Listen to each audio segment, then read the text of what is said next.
ये मैं जम्मू की जनता को ये बताना चाहता हूँ कि आज से 10 महीने पहले मैंने लेफ्टी सरकार की एक्साइज पॉलिसी को एक चैलेंज किया था कि उसमें, क्योंकि 2017-18 में जो पॉलिसी बनी उसमें मेंशन किया गया था कि शराब की दुकानों का डिस्टेंस रिलीजियस इंस्टीट्यूशन से, स्कूलों से कितना दूर होना चाहिए, 300 मीटर। 2019-20 की पॉलिसी बनी, उसमें लिखा गया सिर्फ 100 मीटर कर दिया गया। और जो मौजूदा सरकार ने 2022-23 की जम्मू कश्मीर की एक्साइज पॉलिसी बनाई उसमें यह जिक्र करना मुनासिब ही नहीं समझा। उसने फ्री फॉर ऑल कर दिया। अब कहीं भी मंदिर पे खोल लीजिए, किसी मस्जिद के बाहर खोल लीजिए, किसी गुरुद्वारे के बाहर खोल लीजिए, सरकार को बिल्कुल ऑब्जेक्शन नहीं है। यह सरकार ने अपनी पॉलिसी में क्लियर कर दिया कि हमें कोई इतराज नहीं है। और जो जवाब सरकार के वकील ने, डिप्टी एडवोकेट जनरल ने कोर्ट में सबमिट किया, उसमें कहा कि हमारी पॉलिसी में बेशक यह चीज मेंशन नहीं है कि डिस्टेंस, शराब की दुकान का डिस्टेंस रिलीजियस इंस्टीट्यूशन से कितना होना चाहिए, लेकिन हम लोगों को यह आज़ादी दी है कि कोई भी शख्स, कोई भी मोहल्ले वाला जिस किसी को इतराज है वो कंसर्न डिस्ट्रिक्ट मजिस्ट्रेट के पास जाके कंप्लेंट दर्ज कर सकता है और वो डिस्ट्रिक्ट मजिस्ट्रेट फिर एनओसी नहीं देगा।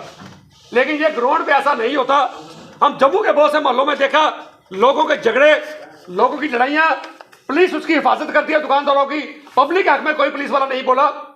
सो मैं सरकार से ये पूछना चाहता हूँ कि जो पीछे मेरे आप देख रहे हो, दिल्ली में जो बीजेपी सरकार ने किया, दिल्ली में बीजेपी सरकार केजरीवाल की जो पॉलिसी थी उसमें भी ये चीजें मेंशन नहीं थी भाई रिलीजियस इंस्टीट्यूशन से कितनी दूर होनी चाहिए दुकान।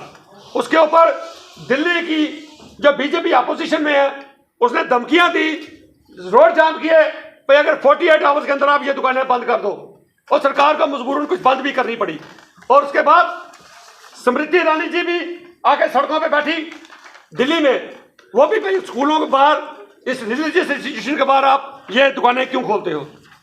लेकिन ये जो जवाब, जो मेरे पास ये जवाब आया है, मैं आपको ये जवाब, मेरे हाथ में जो डिप्टी एडवोकेट जनरल का जवाब है, इस जवाब को मैं हाथ में पकड़कर मैं एक शेर, किसी शायर का एक शेर आपसे मुखातिब हूं।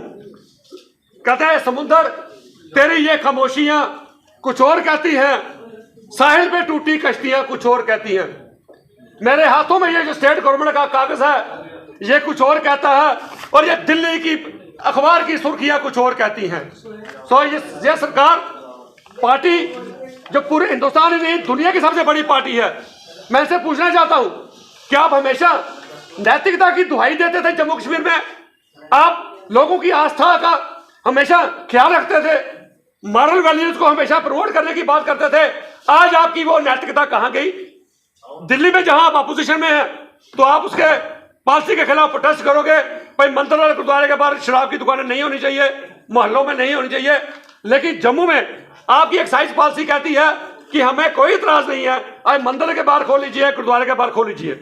सो मैं सरकार से पूछना चाहता हूं कि जहां बीजेपी का इंटरेक्ट रूल है, क्या नेशनल लेवल पे आपकी आइडियोलॉजी कुछ और होती है? क्या ये स्टेट टू स्टेट डिफर करती है? क्या ये यूटी टू यूटी डिफर करती है? जिस चीज की आप दिल्ली में मुखालफत करते हो, जम्मू में आप उसी चीज की हिमायत करते हो। सो मैं ऑनरेबल लेफ्टिनेंट गवर्नर जनाब मनोज सिन्हा साहब से दरख्वास्त करना चाहता हूं कि मैं अब ये कोर्ट से हमने केस वापस इसलिए लिया क्योंकि जिस पॉलिसी को हमने चैलेंज किया था 2022-23 को, उसका टाइम पूरा हो गया। सरकार ने कहा ये नई पॉलिसी बन रही है, और जज साहब ने हमें कहा कि हम आपको लिबर्टी देते हैं, ये केस विड्रॉ कीजिए, फ्रेश नई पॉलिसी को चैलेंज कीजिए, और अगर उसमें डिस्टेंस मेंशन नहीं है।